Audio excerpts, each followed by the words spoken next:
Dieu vous bénisse.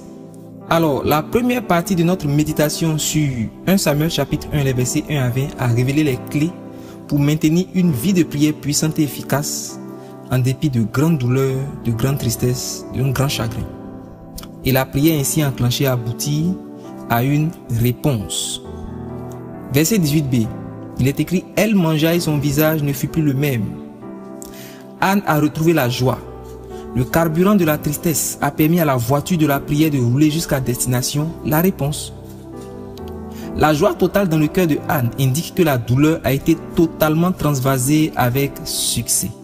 Et l'indice ici de ce transvasement, c'est la réponse.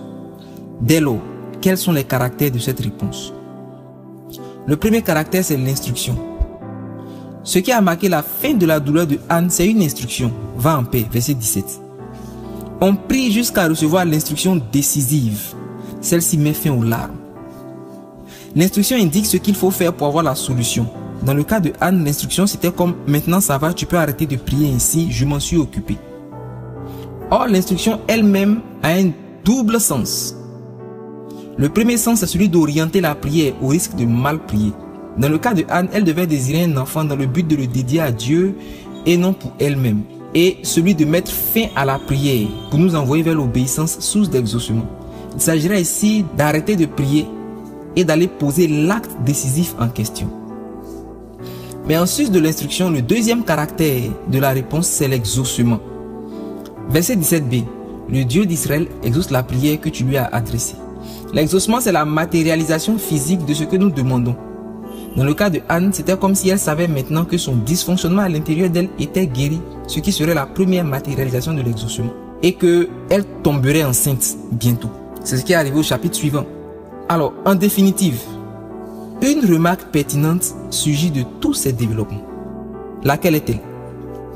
C'est que Jésus ne priait pas longtemps devant un défi, mais généralement pour la communion avec son Père. On comprend dès lors que Dieu utilise certaines douleurs, certains défis pour nous emmener à cette communion. Psaume 119, verset 67 et verset 71. C'est la communion entre la volonté de Anne et de l'Éternel qui a engendré Samuel. Alors je prie que dans cette situation difficile que tu traverses, que l'Esprit de Dieu te pousse à prier et que ta prière engendre une communion entre la volonté de Dieu et ta volonté, afin que ton Samuel soit engendré et que la joie soit ton partage. Que Dieu te bénisse. Amen.